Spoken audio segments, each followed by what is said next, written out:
keras. Shalom. Selamat pagi, Bapak Ibu yang dikasihi Tuhan kita Yesus Kristus. Sebelum kita memulai kegiatan hari ini, mari kita mendengar dan merenungkan firman Tuhan. Kita berdoa. Damai sejahtera Allah yang melampaui segala akal, itulah yang memelihara hati dan pikiranmu di dalam Kristus Yesus Tuhan kita. Amin. Bapak, Ibu, Saudara yang dikasihi Tuhan kita Yesus Kristus, firman Tuhan bagi kita saat ini, Jumat tanggal 6 Maret 2026, tertulis dalam kitab Hosea, pasal 2 ayat 21 sampai ayat 22 dalam bahasa Batak, dan Hosea pasal 2 ayat 18 sampai 19 dalam Alkitab Bahasa Indonesia Terjemahan Baru Lembaga Alkitab Indonesia.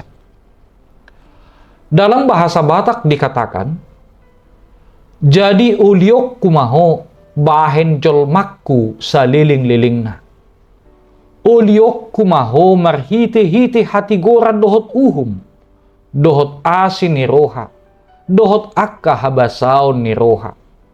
Jala uliok kumaho diau, marhite-hite hapursiaon, gabe taddaumuma jahuba. Dalam bahasa Indonesia dikatakan, aku akan menjadikan engkau istriku untuk selama-lamanya. Dan aku akan menjadikan engkau istriku dalam keadilan dan kebenaran, dalam kasih setia dan kasih sayang. Aku akan menjadikan engkau istriku dalam kesetiaan, sehingga engkau akan mengenal Tuhan. Demikian pembacaan firman Tuhan. Bapak, Ibu, Saudara yang dikasihi Tuhan kita Yesus Kristus, Hosea artinya keselamatan.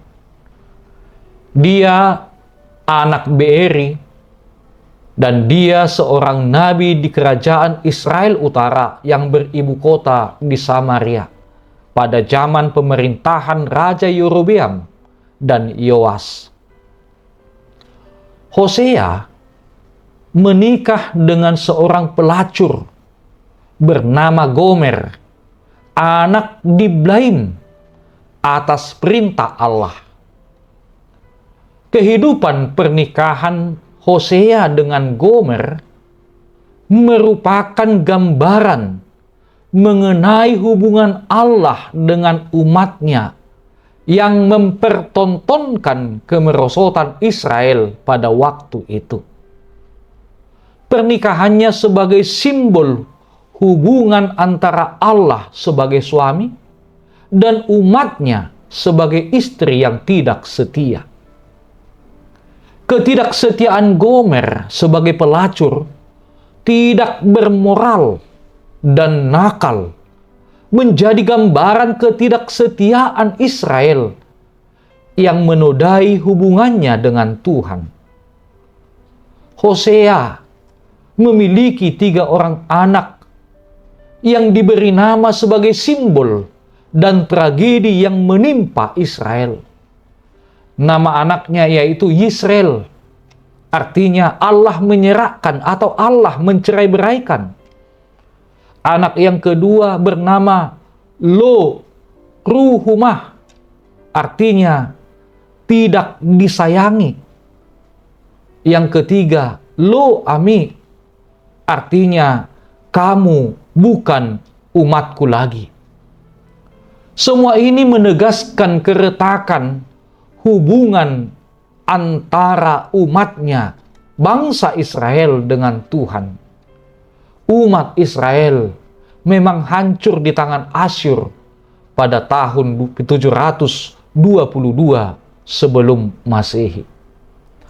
Bapak, Ibu, Saudara yang dikasihi Tuhan kita Yesus Kristus, dalam ayat ini Allah tidak hanya mengampuni, tetapi juga menjadikan kita istrinya kembali untuk selama-lamanya.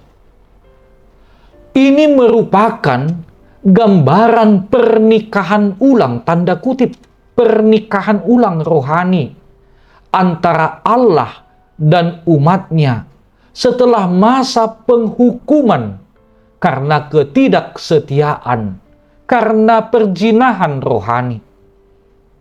Allah sendiri yang mengambil inisiatif untuk memulihkan hubungan menjadi sesuatu yang sama sekali baru. Allah menjamin bahwa hubungan baru ini tidak akan gagal atau diputuskan lagi seperti sebelumnya. Yang menjadi dasar hubungan yang baru itu adalah yang pertama, keadilan. Hubungan yang didasarkan pada apa yang benar secara moral. Yang kedua, kebenaran. Allah bertindak sesuai dengan hukum dan janjinya, memberikan tatanan yang adil. Yang ketiga, kasih setia. Ini adalah loyalitas yang tidak akan menyerah meskipun pasangannya gagal. Yang keempat, kasih sayang. Kasih sayang adalah kelembutan hati dan belas kasihan Allah yang mendalam terhadap kelemahan umatnya. Yang kelima, kesetiaan. Kesetiaan adalah jaminan bahwa Allah dapat diandalkan sepenuhnya. Dia tidak akan berubah pikiran. Bapak, Ibu, Saudara yang dikasihi Tuhan kita Yesus Kristus, mungkin kita pernah merasa tidak layak untuk kembali kepada Tuhan karena kesalahan yang berulang kali. Namun melalui kitab Hosea memberikan gambaran yang luar biasa tentang kasih Allah. Setelah Israel yang digambarkan sebagai istri yang tidak setia meninggalkan Tuhan demi kekasih-kekasih lain, Tuhan tidak memberikan surat cerai permanen. Sebaliknya, Dia justru mengajak mereka untuk bertunangan kembali. Ini adalah sebuah pemulihan total. Tuhan tidak berkata, "Aku akan menerimamu kembali sebagai budak." Namun Tuhan berkata, "Aku akan menjadikan engkau menjadi istriku." Tuhan memulihkan martabat kita. Di dalam Kristus, kita bukan lagi narapidana yang diampuni, melainkan mempelai yang dicintai. Dia menghapus label pemberontak dan menggantikannya dengan label milik kesayangan. Allah tidak sekedar memaafkan masa lalu kita. Dia menghapus rekam jejak kegagalan kita dan memberikan status mempelai yang kudus.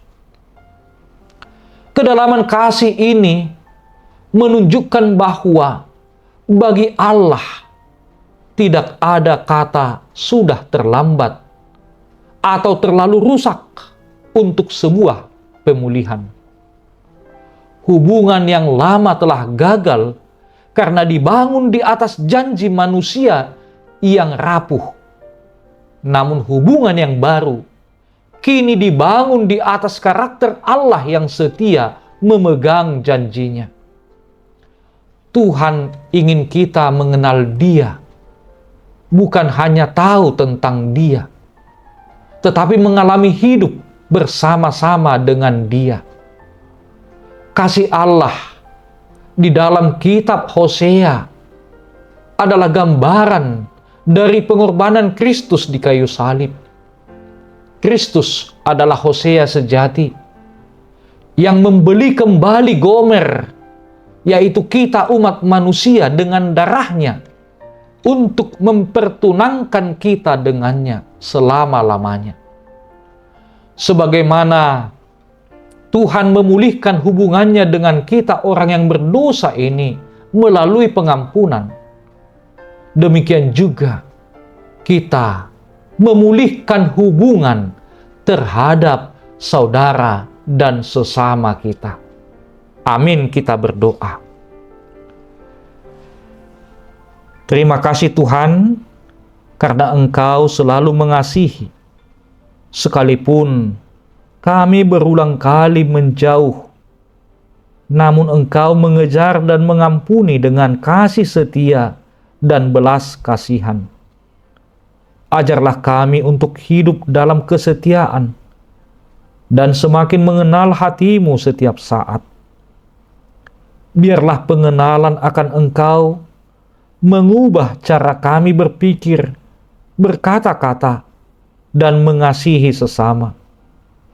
Hapuslah rasa bersalah dari masa lalu kami.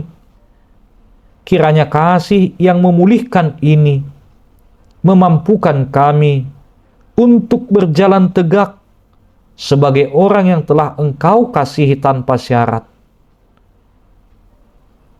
Ampuni kami. Di dalam Kristus Yesus kami telah berdoa. Amin.